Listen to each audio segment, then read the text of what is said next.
കർത്താവായ യേശുക്രിസ്തുവിൻ്റെ നാമത്തിൽ എല്ലാവർക്കും സ്നേഹവന്ദനങ്ങൾ. ബ്രെഡ് ഓഫ് ലൈഫിലേക്ക് വീണ്ടും എല്ലാവർക്കും സ്വാഗതം. ഇന്നത്തെ നമ്മുടെ ചിന്തയ്ക്കായിട്ട് ഉൽപ്പത്തി പുസ്തകം 16-ാം അധ്യായത്തിൻ്റെ 13-ാം വാക്യം വായിക്കാം. ഉൽപ്പത്തി 16-ന്റെ 13-ാം വാക്യം. എന്നാറെ അവൾ, എന്നെ കാണുന്നവനെ ഞാൻ ഇവിടെയും കണ്ടുവോ എന്ന് പറഞ്ഞു. തന്നോട് അരുളി ചെയ്ത യഹോവയ്ക്ക്, ദൈവമേ, നീ എന്നെ കാണുന്നു എന്ന് പേർ വിളിച്ചു. ഒന്നുകൂടെ വായിക്കാം. എന്നാറെ അവൾ, എന്നെ കാണുന്നവനെ ഞാൻ ഇവിടെയും കണ്ടുവോ എന്ന് പറഞ്ഞു. തന്നോട് അരുളി ചെയ്ത യഹോവയ്ക്ക്, ദൈവമേ, നീ എന്നെ കാണുന്നു എന്ന് പേർ വിളിച്ചു. ഇവിടെ നമ്മൾ ചിന്തിക്കുവാൻ പോകുന്നത് ഹാഗാറിനെ പറ്റിയാണ്. ആഹാറിൻ്റെ ജീവിതത്തിൽ യഹോവയായ ദൈവം ഇവിടെ വെളിപ്പെടുന്നു. അപ്പോൾ യഹോവയായ ദൈവത്തിന് ഹാഗാർ ഒരു പേര് കൊടുക്കുന്നു. ആ പേരാണ് ഇവിടെ എഴുതിയിരിക്കുന്നത്, ദൈവമേ, നീ എന്നെ കാണുന്നു എന്ന് പേർ വിളിച്ചു. നീ എന്നെ കാണുന്നു എന്ന് പേർ വിളിച്ചു. എൽ റോയി, എന്നെ കാണുന്നവനെ ഞാൻ ഇവിടെയും കണ്ടുവല്ലോ എന്ന് ഹാഗാർ പറഞ്ഞു. ഏത് സാഹചര്യത്തിലാണ് ആഹാർ അങ്ങനെ കണ്ടത്? യഹോവയായ ദൈവത്തെ, അല്ലെങ്കിൽ യഹോവയായ ദൈവത്തിൻ്റെ ദൂതൻ ഏത് സാഹചര്യത്തിലാണ് ഈ ഹാഗാറിനെ കണ്ടത്? ഹാഗാർ അബ്രഹാമിൻ്റെ ഭാര്യയായ സാറായുടെ ദാസിയായിരുന്നു. മിസ്രൈമിയ ദാസിയായിരുന്നു. മിസ്രൈമിൽ നിന്ന് ലഭിച്ച ദാസിയായിരുന്നു. അബ്രഹാമിൻ്റെ ഭാര്യ സാറായ്ക്ക് അന്ന് മക്കളില്ലാഞ്ഞതുകൊണ്ട് സാറ പറഞ്ഞതനുസരിച്ച് സാറ തന്നെ തൻ്റെ ദാസിയായ ഹാഗാറിനെ അബ്രഹാമിന് കൊടുത്തു. അബ്രഹാം വഴി ഹാഗാർ ഗർഭവതിയായി. എന്നാൽ സാറായ്ക്ക് ആ സമയം ഹാഗാറിൽ നിന്ന് ഏൽക്കേണ്ടതായിട്ട് വന്നതുകൊണ്ട് ഹാഗാറിനോട് സാറ കാഠിന്യം പ്രവർത്തിച്ചു തുടങ്ങി. അങ്ങനെ അവൾക്ക് അബ്രഹാമിൻ്റെയും സാറായുടെയും ഭവനത്തിൽ നിന്ന് പോകേണ്ടതായിട്ട് വന്നു ഹാഗാറിന്. അങ്ങനെ അവൾ മരുഭൂമിയിലേക്ക്, ഗർഭവതിയായ അവൾ മരുഭൂമിയിലേക്ക് ഓടി, ഏകയായി, ഭയപ്പെട്ട്, ആരുമില്ലാത്തവളായി, ഉപേക്ഷിക്കപ്പെട്ടവളായി, നിന്ദിക്കപ്പെട്ടവളായി, തൻ്റെ യജമാനത്തിയായ സാറായുടെ കാഠിന്യം സഹിച്ചുകൊണ്ട് അതിൽ നിന്ന് വിട്ടുപോകുവാൻ വേണ്ടി അവൾ മരുഭൂമിയിലേക്ക് വഴി ഏതെന്നറിയാതെ അവൾ ഓടി. അവൾ ഓടുന്ന സമയം യഹോവയുടെ ദൂതൻ അവൾക്ക് പ്രത്യക്ഷപ്പെട്ടു. ഒരു നീരുറവിൻ്റെ അരികെ യഹോവയുടെ ദൂതൻ പ്രത്യക്ഷപ്പെട്ടിട്ട് അവളോട് ചോദിക്കുന്നു, സാറയുടെ ദാസിയായ ഹാഗാറെ, നീ എവിടെ നിന്ന് വരുന്നു, എവിടേക്ക് പോകുന്നു എന്ന് 2 ചോദ്യങ്ങൾ ഹാഗാറിനോട് ചോദിച്ചു. സാറായുടെ ദാസിയായ ഹാഗാറെ, അവളെ പേർ വിളിക്കുകയാണ്, ദാസിയായ ഹാഗാറെ, നീ എവിടെ നിന്ന് വരുന്നു, നീ എവിടേക്ക് പോകുന്നു എന്ന് ചോദിക്കുന്നു. അപ്പോൾ അവിടെ ഹാഗാർ തൻ്റെ അവസ്ഥ അവിടെ പറയുന്നു. എന്തുകൊണ്ടാണ് താൻ ഇങ്ങനെ പോകേണ്ടി വന്നത് എന്നുള്ള അവസ്ഥ ഹാഗാർ അവിടെ പറയുന്നു. അപ്പോൾ 2 കാര്യങ്ങൾ ആ ദൂതൻ ഹാഗാറിനോട് അവിടെ പറഞ്ഞു. ഒന്ന്, അവൾ തിരിച്ചു പോയി തൻ്റെ യജമാനത്തിയായ സാറയ്ക്ക് കീഴടങ്ങിയിരിപ്പീൻ എന്ന് പറഞ്ഞു. അതായത് അവളെ സംബന്ധിച്ചിടത്തോളം അത് പ്രയാസമുള്ള കാര്യമാണ്. എന്നാൽ അവൾ സാറായുടെ ദാസി ആയിരിക്കുന്നിടത്തോളം കാലം തൻ്റെ യജമാനത്തിക്ക് കീഴ്പ്പെട്ട് ജീവിക്കുവാൻ അവിടെ യഹോവയുടെ ദൂതൻ ഹാഗാറിനോട് പറയുന്നു. അപ്പോൾ തന്നെ അവൾക്ക് വളരെയധികം ആശ്വാസം കൊടുക്കുന്ന വലിയൊരു വാഗ്ദത്തം യഹോവയായ ദൈവത്തിൻ്റെ ദൂതൻ അവിടെ പറയുന്നു. അവിടെ പറയുന്നത്, ഞാൻ നിൻ്റെ സന്തതിയെ ഏറ്റവും വർദ്ധിപ്പിക്കും, അത് എണ്ണിക്കൂടാതവണ്ണം പെരുപ്പമുള്ളതായിരിക്കും, നീ ഗർഭിണിയല്ലോ, നീ ഒരു മകനെ പ്രസവിക്കും എന്ന് പറഞ്ഞു. ആ മകനെ ദൈവം അനുഗ്രഹിക്കും, നീ ഒരു മകനെ പ്രസവിക്കും, അവനെ വലിയൊരു ജാതിയാക്കും എന്നുള്ള ഒരു പ്രോമിസ് യഹോവയുടെ ദൂതൻ അവിടെ ഹാഗാറിന് കൊടുത്തു. അപ്പോൾ 2 കാര്യങ്ങൾ ആ എൻകൗണ്ടറിൽ നിന്ന് ഹാഗാറിന് മനസ്സിലായി. അവിടെ ഒന്നാമത് എന്തെന്ന് വെച്ചാൽ അവിടെ പറയുന്നത്, യഹോവ നിൻ്റെ സങ്കടം കേൾക്കൊണ്ട് അവൻ ഇസ്മയേൽ എന്ന് പേർ വിളിക്കണം.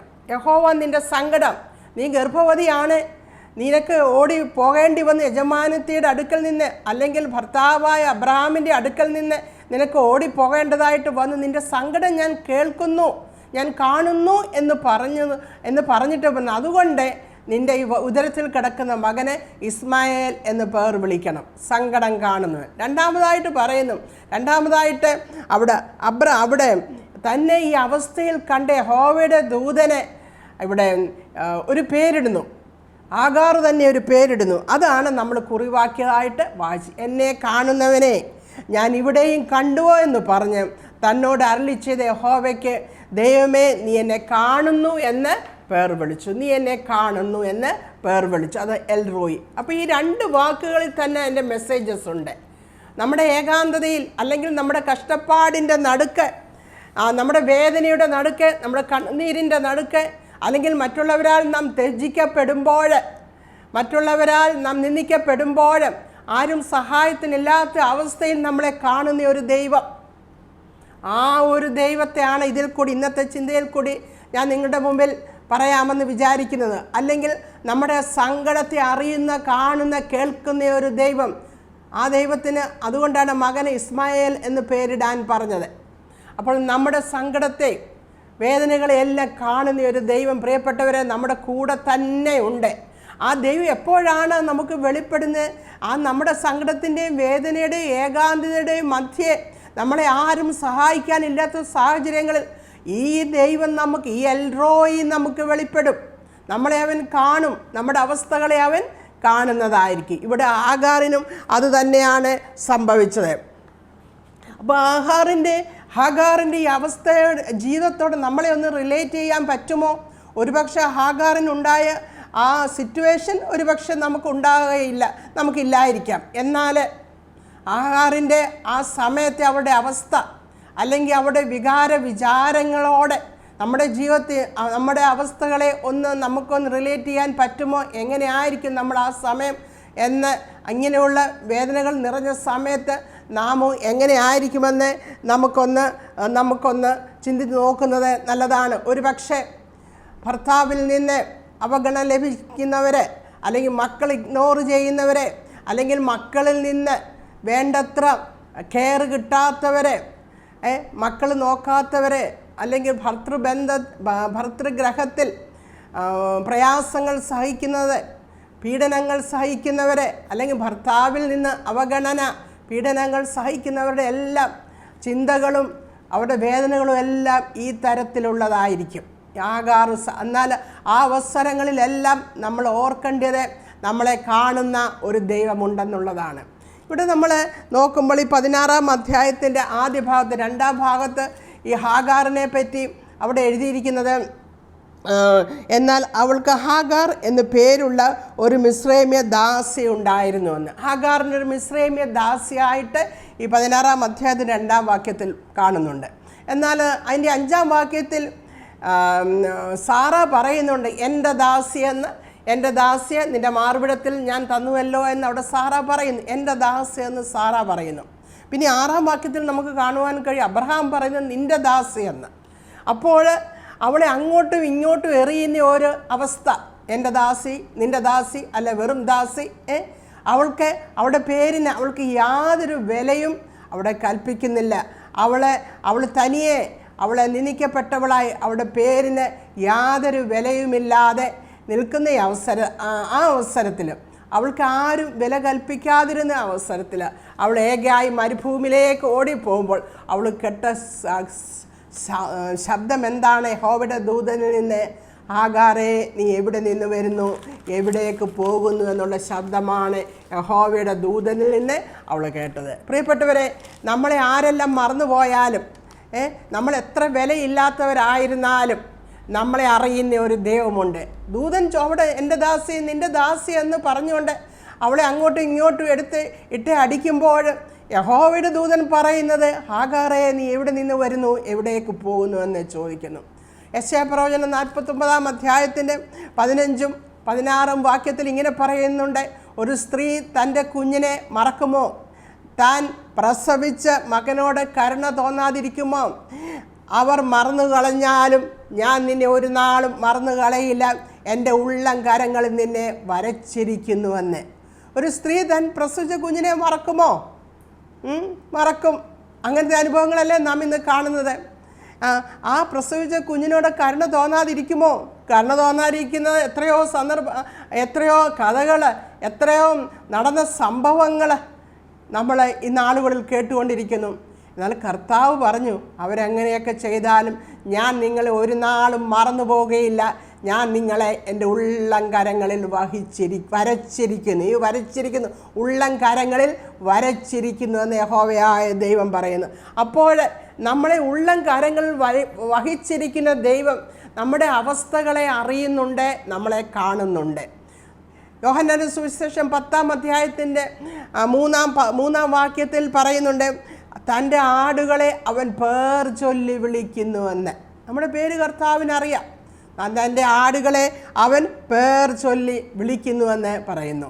നമ്മുടെ ജീവിതത്തിൻ്റെ പല സന്ദർഭങ്ങളിലും, നമ്മുടെ ഭൗതിക ആത്മീക ജീവിതങ്ങളിൽ പലപ്പോഴും പല സ്ഥാനത്തും നമ്മൾ വിശ്വസ്തയോടും നമ്മൾ ആത്മാർത്ഥതയോടും എല്ലാം നമ്മളെ ഏൽപ്പിക്കുന്ന കാര്യങ്ങളൊക്കെ ചെയ്താലും പല സന്ദർഭങ്ങളിലും നമ്മുടെ പേരുകൾ പുറത്തു വരേണ്ട സ്ഥാനത്ത് വരാതിരിക്കുന്ന സന്ദർഭങ്ങൾ അറിഞ്ഞോ അറിയാതെയോ ഒക്കെ നമ്മുടെ ജീവിതത്തിൽ നടക്കാറുണ്ട്.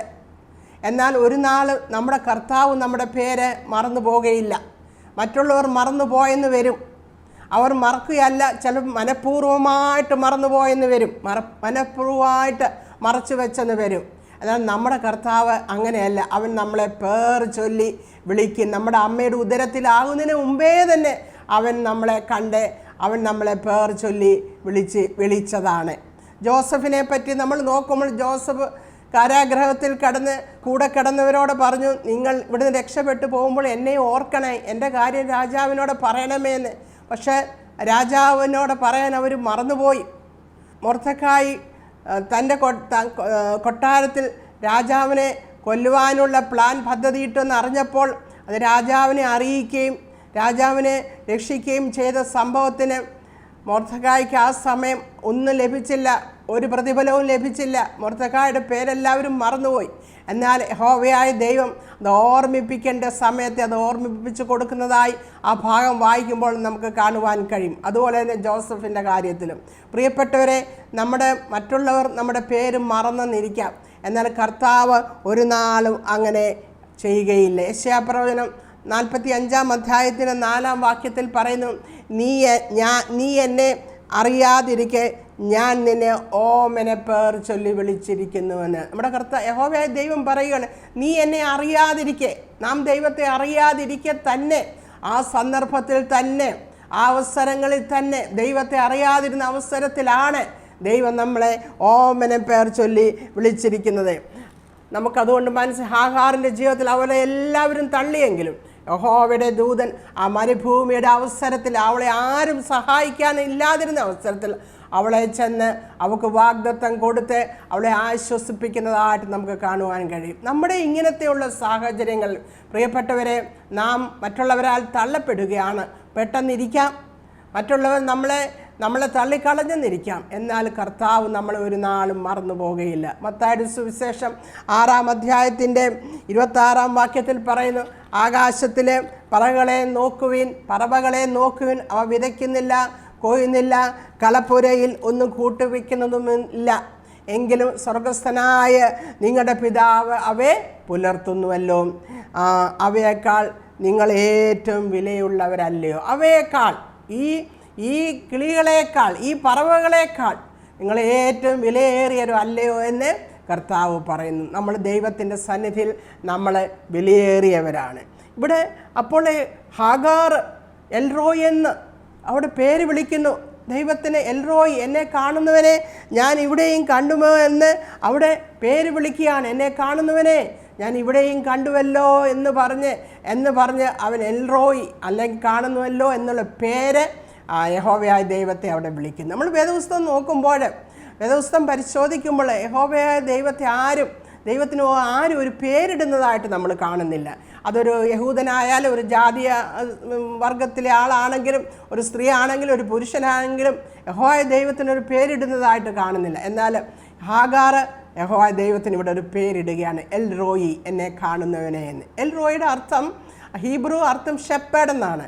എന്നാൽ കാണുന്നവൻ, നോക്കുന്നവൻ എന്നൊക്കെയുള്ള അർത്ഥം ഇവിടെയുണ്ട്. അപ്പോൾ എൽ റോയി എന്നുള്ള പേര്, എന്നെ കാണുന്നവൻ എന്ന് എന്താണ് ഹാഗാർ പേരിടുവാൻ കാരണം ആ അവസ്ഥയിൽ, അവളുടെ ആ വേദനയുടെ അവസ്ഥയിൽ അവളോട് ഹൃദയംഗമായി ദൈവം ഇടപെട്ടത് കൊണ്ടാണ് അവൾ എൽറോയ്, എന്നെ കാണുന്നവനെ, എൻ്റെ അവസ്ഥ കാണുന്നവനെ, എന്നെ ഏതവസരത്തിലും എന്നെ കാണുന്ന ദൈവമേ എന്ന് പറഞ്ഞ് ആ പേരവിടെ ഇട്ടത്. അപ്പോൾ നമുക്കൊന്ന് നോക്കാം, ഏതെല്ലാം അവസരങ്ങളിലാണ് കർത്താവ് നമ്മളെ കാണുന്നത്. കാണുക എന്ന് പറയുമ്പോൾ നമ്മുടെ അവസ്ഥകളെ കർത്താവ് അറിയുന്നത്. കർത്താവിന് എങ്ങനെയാണ് നമ്മുടെ എല്ലാ അവസ്ഥകളിലും നമ്മളെ അറിയുവാൻ പറ്റുന്നത്, അല്ലെങ്കിൽ നമ്മളെ കാണുവാൻ പറ്റുന്നത്? കർത്താവ് നമുക്കറിയാം, അവൻ സർവശക്തനായ ദൈവമാണ്, അവൻ സർവവ്യാപിയാണ്, അവൻ സർവജ്ഞാനിയാണ്. സർവവ്യാപിയായ ദൈവത്തിന് നാം എവിടെ പോയിരുന്നാലും നമ്മളെ കാണുവാൻ പറ്റും. നമ്മൾ വിഷമഘട്ടങ്ങളിലൊക്കെ ആവുമ്പോൾ നമ്മൾ തന്നെ പറയാറുണ്ട്, നമ്മുടെ മനുഷ്യ സഹജമായ ആ രീതിയിൽ നമ്മൾ കർത്താവേ നീ കാണുന്നില്ലേ, നീ കേൾക്കുന്ന ഈ സംഭവങ്ങൾ നീ കാണുന്നില്ലേ, എന്നെ അവർ വേദനിപ്പിക്കുന്നു നീ കാണുന്നില്ലേ, എന്നെ മാറ്റി നിർത്തിയിരിക്കുന്നത് നീ കാണുന്നില്ലേ, എൻ്റെ പേര് മാത്രം അവർ പറയാഞ്ഞത് നീ കേട്ടില്ലേ ദൈവമേ, നീ കണ്ടില്ലേ എന്നൊക്കെ നമ്മൾ പരാതി ബോധിപ്പിക്കാറുണ്ട്. എന്നിട്ട് നമ്മളെ നിരാശയിലേക്ക് കൊണ്ടുപോകും. ഇത് പിശാചിൻ്റെ പണിയാണ്, നമ്മളെ നിരാശയിലേക്ക് കൊണ്ടുപോകും ഇതൊക്കെ നമ്മളോട് പറഞ്ഞിട്ട്. എന്നാലും ദൈവവചനം പറയുന്നത് യോഹന്നാൻ 8-ാം അധ്യായത്തിൻ്റെ 44-ാം വാക്യത്തിൽ പറയുന്നത്, അവൻ ഭോഷ്ക് പറയുന്നവനും അതിൻ്റെ അപ്പനുമാണെന്നാണ്. നമ്മളെ ഭോഷ്ക് പറയും. കാരണം നിൻ്റെ ദൈവം, നീ വിളിച്ചപേക്ഷിക്കുന്ന, നീ കരഞ്ഞ് പ്രാർത്ഥിക്കുന്ന ദൈവം നിന്നെ കാണുന്നില്ല എന്നുള്ളൊരു ഭോഷ്ക് പിശാച് പലപ്പോഴും നമ്മുടെ മുമ്പിൽ കൊണ്ടുവരാറുണ്ട്. അന്നേരം നമ്മൾ ഓർക്കണം, എല്ലാ അവസരത്തിലും സർവ്വവ്യാപിയായ, സർവജ്ഞാനിയായ, സർവശക്തനായ ദൈവം നമ്മളെ കാണുന്നു. അതുകൊണ്ടാണ് സങ്കീർത്തനത്തിൽ 139-ാം സങ്കീർത്തനത്തിൻ്റെ 7 മുതൽ 9 വരെയുള്ള വാക്യങ്ങളിൽ അവിടെ ദാവീദ് ഇങ്ങനെ പറയുന്നുണ്ട്, നിൻ്റെ ആത്മാവിനെ ഒളിച്ച് ഞാൻ എവിടേക്ക് പോകും, തിരുസന്നിധി വിട്ട് ഞാൻ എവിടേക്ക് ഓടും, ഞാൻ സ്വർഗത്തിൽ കയറിയാൽ നീ അവിടെയുണ്ട്, ഞാൻ പാതാളത്തിൽ എൻ്റെ കിടക്ക വിരിച്ചാൽ നീ അവിടെയുണ്ട്, ഞാൻ ഉഷസ്സിന് ചിറകു ധരിച്ച് സമുദ്രത്തിൻ്റെ അറ്റത്തുനിന്ന് ചെന്ന് പാർത്താലും അവിടെയും നിൻ്റെ കൈ എന്നെ നടത്തുമെന്നാണ് പറഞ്ഞിരിക്കുന്നത്. അതിൻ്റെ അർത്ഥം എന്താണ്? ദൈവത്തെ മാറ്റിക്കൊണ്ട്, ദൈവത്തിന് നമ്മളെ കാണുവാൻ കഴിയാത്ത ഒരു സ്ഥലത്തും നമുക്ക് പോയിരിക്കുവാൻ കഴിയുക ഒരു സ്ഥലവുമില്ല. സ്വർഗത്തിൽ കയറിയാൽ, പാതാളത്തിൽ കിടക്ക് വരിച്ചാൽ, എവിടെയായാലും, സമുദ്രത്തിൻ്റെ ആഴത്തിലേക്ക് നമ്മൾ പോയാലും അവിടെയെല്ലാം മരുഭൂമിയുടെ പ്രദേശത്താണ്, അവിടെയെല്ലാം നമ്മളെ കാണുന്ന ഒരു ദൈവമുണ്ട്. ദാവീദ് ചോദിക്കുകയാണ്, ഓ കർത്താവേ, നിൻ്റെ ആത്മാവിനെ ഒളിച്ച് ഞാൻ എവിടേക്ക് പോകും, ഞാൻ എവിടെ പോയാലും നീ എന്നെ പിന്തുടരുമല്ലോ കർത്താവേ. നമുക്ക് ഇത് തന്നെ നമുക്കാകാം. നമ്മൾ ഏത് അവസ്ഥയിലായാലും നമ്മളെ കാണുന്ന ഒരു ദൈവം. യോബ് കഷ്ടത്തിലായപ്പോൾ പലതരത്തിലുള്ള കഷ്ടങ്ങളിൽ കൂടി യോബ് കടന്നുപോയപ്പോൾ നമുക്ക് 23-ാം അധ്യായത്തിൻ്റെ അതിനകത്ത് നമുക്ക് 23-7 മുതൽ 10 വരെയുള്ള വാക്യങ്ങൾ യോബ് അവിടെ പറയുന്നു, ഞാൻ കിഴക്കോട്ട് നോക്കി നിന്നെ കാണുമെന്ന് വിചാരിച്ചു, ഞാൻ പടിഞ്ഞാറോട്ട് നോക്കി നിന്നെ കാണുമെന്ന് വിചാരിച്ചു, അവിടെയും നിന്നെ കണ്ടില്ല, ഞാൻ തെക്കോട്ട് നോക്കി അവിടെ നീ കാണുമെന്ന് വിചാരിച്ചു, അവിടെയും നിന്നെ കണ്ടില്ല, ഞാൻ വടക്കോട്ട് നോക്കി പക്ഷെ അവിടെയും നിന്നെ കാണുമെന്ന് വിചാരിച്ചു, അവിടെയും നിന്നെ കണ്ടില്ല എന്ന് പറഞ്ഞാൽ എന്താണ് അതിൻ്റെ അർത്ഥം? എനിക്ക് പലവിധ ശോധനകൾ വന്നപ്പോൾ, എന്നാൽ ആ ഒരു ശോധനയുടെ നടുവിൽ എനിക്ക് നിന്നെ കാണുവാൻ കഴിഞ്ഞില്ല. യോബ് പറയുകയാണ്, ഞാൻ ഇങ്ങനെയെല്ലാം നിന്നെ നോക്കി, നീ അവിടെ കാണും, നീ ഇവിടെ കാണും, ഈ പ്രശ്നത്തിൻ്റെ നടുവിൽ നീ കാണുമെന്നൊക്കെ ഞാൻ വിചാരിച്ചു, പക്ഷെ നിന്നെ കണ്ടില്ല. എന്നാൽ ഞാൻ ഒരു കാര്യം അറിയുന്നു, അവിടെ എഴുതിയിരിക്കുന്ന 23-ന്റെ 10-ാം വാക്യത്തിൽ അവിടെ എഴുതിയിരിക്കുന്നത്, എന്നാൽ ഞാൻ നടക്കുന്ന വഴി അവൻ അറിയുന്നു. എന്നാൽ ഞാൻ നടക്കുന്ന വഴി ഞാൻ കാണുന്നില്ലായിരിക്കാം, പക്ഷേ എന്നെ കാണുന്ന ഒരു ദൈവം. അതാണ് ഹാഗാറും പറഞ്ഞത്, ദൈവമേ നീ എന്നെ കാണുന്നു, എന്നാൽ ഞാൻ നടക്കുന്ന ഏത് കഷ്ടതയുടെ നടുവിലാലും നമ്മളെ കാണുന്ന ഒരു ദൈവത്തെ പറ്റിയാണ് ഇവിടെ പറഞ്ഞിരിക്കുന്നത്. ഇവിടെ ഹാഗാറുതൻ ആ കഷ്ടതയുടെ നടുവിൽ എൽറോയായിട്ട് യഹോവയായ ദൈവം അവിടെ വെളിപ്പെട്ട് അവളെ ആശ്വസിപ്പിക്കുന്നു. ഇതുപോലെ പ്രിയപ്പെട്ടവരെ, ആരെങ്കിലും ഇങ്ങനെയുള്ള വേദനയുടെ മധ്യയായിരിക്കുന്നെങ്കിൽ ഭർതൃഗ്രഹത്തിൽ നിന്ന് അല്ലെങ്കിൽ ഭർത്താവിൽ നിന്ന് അല്ലെങ്കിൽ വേണ്ടപ്പെട്ടവരിൽ നിന്ന്, അല്ലെങ്കിൽ സ്നേഹിക്കുന്നവരിൽ നിന്ന് നിന്നെയോ അപമാനവും കഷ്ടതയും പീഡനമൊക്കെ സഹിക്കുന്നുവെങ്കിൽ ഓർക്കണം, നമ്മളെ കാണുന്ന അല്ലെങ്കിൽ എൽ റോയി നമ്മളോട് കൂടെ ഉണ്ടെന്നുള്ളത് നമ്മൾ ഓർക്കണം. ഇസ്രായേൽ മക്കൾ അവരുടെ കഷ്ടതയെപ്പറ്റി പറഞ്ഞത്, നിങ്ങളുടെ കഷ്ടത ഞാൻ മിസ്രൈമിലുള്ള തൻ്റെ ജനത്തിൻ്റെ കഷ്ടത ഞാൻ കണ്ടു. അവരെ ഞെരുക്കുന്ന ഞെരുക്കം ഞാൻ കണ്ടിരിക്കുന്നുവെന്ന് യഹോവയായ ദൈവം പറഞ്ഞിട്ട് അവരെ ആ കഷ്ടതയിൽ നിന്ന് വിടിക്കുവാൻ വേണ്ടി യഹോവയായ ദൈവം അവിടെ ഇറങ്ങി വരുന്നു. നമ്മൾ ഈയൊക്കെ സന്ദർഭങ്ങളിൽ നമ്മളെ കാണുന്ന ദൈവം നമ്മുടെ അവസ്ഥകൾക്ക് വ്യത്യാസങ്ങൾ വരുത്തും. നമ്മൾ ദൈവസന്നിധിയിൽ നമ്മൾ വേണ്ടതുപോലെ ആയിരുന്നാൽ നമ്മുടെ അവസ്ഥകളെ മാറ്റുന്നേരുത്. ഇസ്രായേൽ മക്കളുടെ കഷ്ടത ഞാൻ കണ്ടു. അവരെ മിസ്രൈമെ ഞെരുക്കം ഞാൻ കണ്ടിരിക്കുന്നുവെന്ന് പറഞ്ഞുകൊണ്ട് അവരെ വിടുവിക്കാൻ വരുന്ന യഹോവയായ ദൈവത്തെ നമുക്കവിടെ കാണുവാൻ കഴിയും. അതുപോലെ നമുക്ക് യാക്കോബിൻ്റെ ജീവിതത്തിൽ യാക്കോബ് വളരെ വിശ്വസ്തയോടുകൂടി ലാബാന് വേണ്ടി അധ്വാനിച്ചു. എന്നാൽ ലാബാൻ്റെ സമ്പത്തൊക്കെ ഒത്തിരി വർദ്ധിച്ചു. എന്നാൽ ലാബാന് പഴയതുപോലെ യാക്കോബിനോട് സ്നേഹമായി പെരുമാറിയില്ല. അപ്പോൾ യഹോവയായ ലാബാൻ്റെ മുഖം യാക്കോബിന് നേരെ കറുത്തു. അപ്പോൾ യഹോവയായ ദൈവം യാക്കോബിന് വെളിപ്പെട്ടിട്ട് അവിടെ പറയുകയാണ്.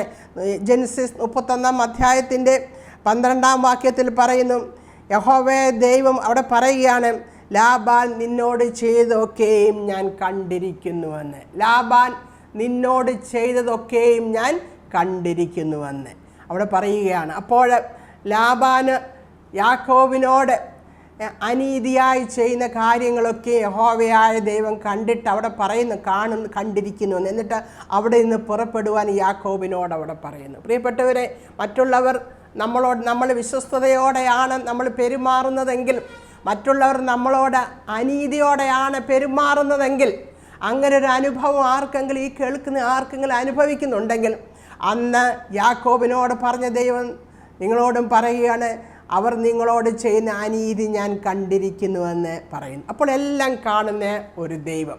പിന്നെ നമ്മൾ വേറൊരു ഭാഗത്ത് നമുക്ക് കാണുവാൻ കഴിയും.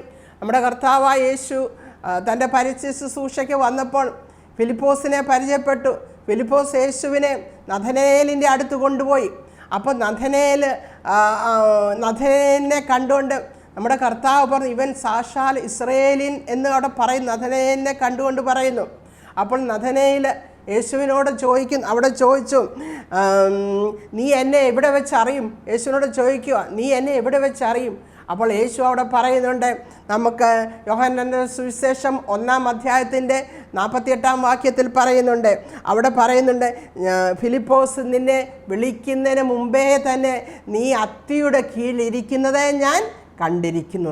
ഫിലിപ്പോസ് നിന്നെ വിളിക്കുന്നതിന് മുമ്പേ തന്നെ നീ അത്തിയുടെ കീഴിൽ ഇരിക്കുന്നതേ ഞാൻ കണ്ടുവെന്ന് യേശു അവിടെ ഉത്തരം പറഞ്ഞു. അത്തിയുടെ കീഴിൽ ഇരിക്കുക എന്ന് പറയുന്ന അന്നത്തെ കാലത്ത് ജൂയിഷ് യഹൂദ റബിമാരും മറ്റുള്ളവരും ഒക്കെ അത്തിയുടെ കീഴിലിരുന്ന് ന്യായപ്രമാണങ്ങളെ ധ്യാനിക്കുകയും യഹോവയായ ദൈവത്തോട് പ്രാർത്ഥിക്കുകയും അവർ മശിഹായുടെ വരവിനെ കാത്ത് അതിനുവേണ്ടി പ്രാർത്ഥിക്കുകയൊക്കെ ഈ അത്തിയുടെ കീഴിലിരുന്ന് ചെയ്യുമായിരുന്നു. അപ്പോൾ യഹോവയായ ദൈവം അവൻ്റെ ആത്മീയ അവസ്ഥയെ അവനെ കാണുന്നതിന് മുമ്പ് യഹോവയായ ദൈവം കണ്ടിരുന്നു. അവൻ്റെ ആ സ്പിരിച്വൽ ലോങ്ങിങ്, ആ ആഗ്രഹം, അവൻ്റെ ആത്മീയമായിട്ടുള്ള അവൻ ദൈവമായിട്ടുള്ള ബന്ധത്തെ അവൻ യേശുവിനെ കാണുന്നതിന് മുമ്പ് കർത്താവ് അവനെ കണ്ടു എന്ന് പറഞ്ഞാൽ നമ്മുടെ ഹൃദയത്തെയും നമ്മുടെ ജീവിതത്തെ എല്ലാം മുഴുവനായി കാണുന്നവനാണ് നമ്മുടെ ദൈവം.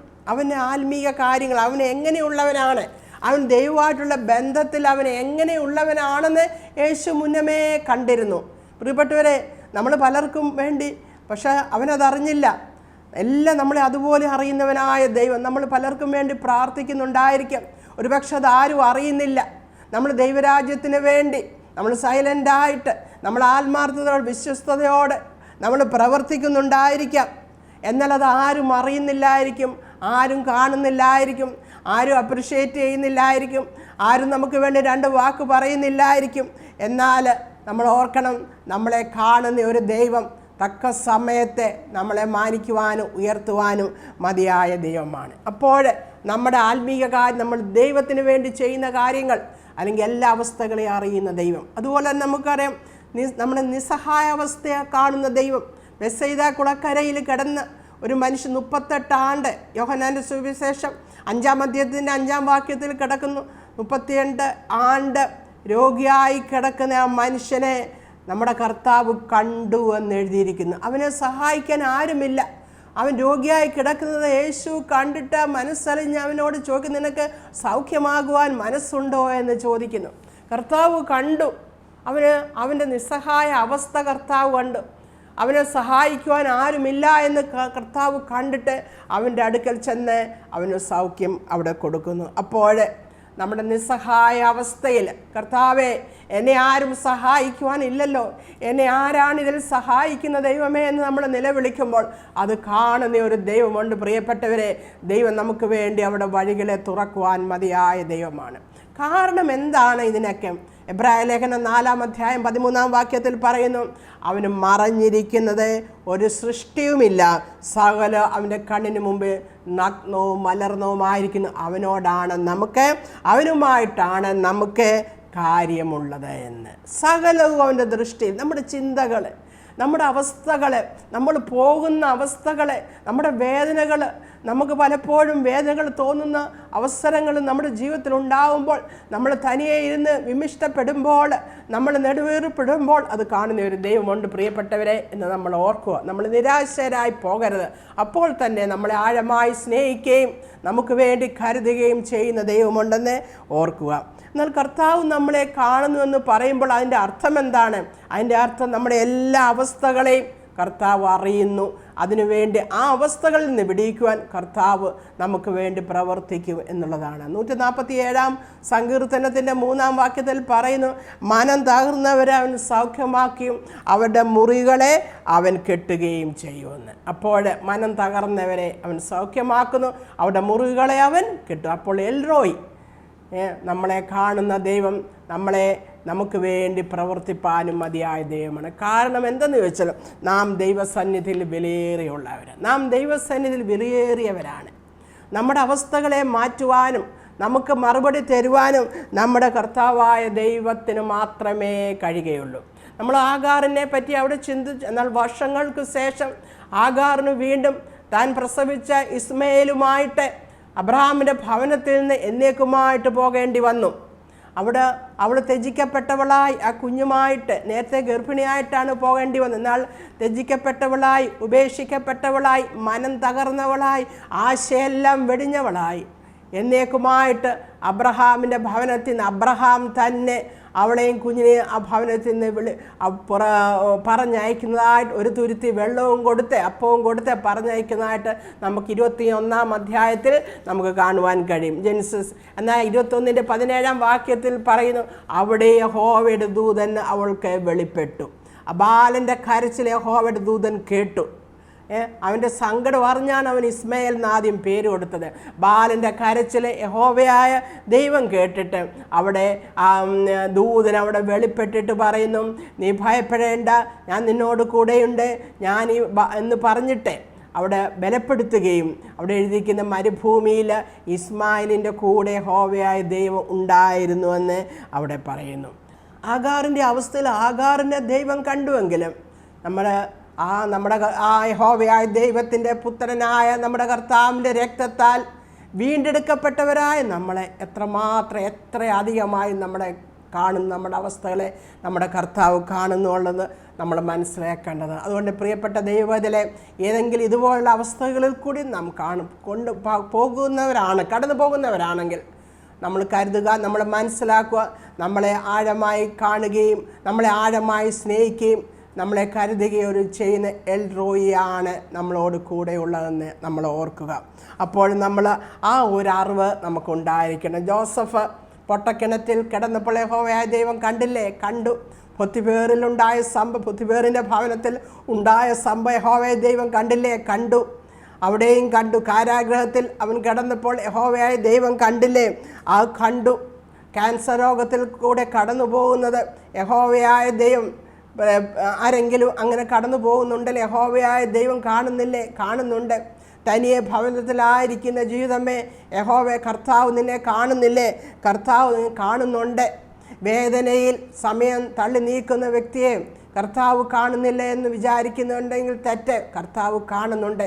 നമ്മുടെ ഏതവസ്ഥയിലും കർത്താവ് നമ്മളെ കണ്ടിട്ട് മാറി നിൽക്കുന്നവനല്ല, അവസ്ഥയിൽ നമ്മളെ വിടിവിക്കുന്നവനാണ് ദൈവം. അപ്പോൾ ദൈവം നമ്മളെ കാണുകയും നാം ദൈവത്തിൻ്റെ സന്നിധിയിൽ നാം വിശ്വസ്തയോടെ ദൈവത്തിൻ്റെ സന്നിധിയിൽ നാം താണിരിക്കുകയാണെങ്കിൽ പ്രിയപ്പെട്ടവരെ, അവസ്ഥയിൽ നമ്മളെ ഉയർത്തുകയും നമ്മളെ മാനിക്കുകയും നമ്മളെ ആശ്വസിപ്പിക്കുകയും ശത്രുക്കളുടെ മുമ്പിൽ നമുക്ക് മേശയൊരുക്കുകയും ചെയ്യുന്നവനാണ് നമ്മുടെ ദൈവം.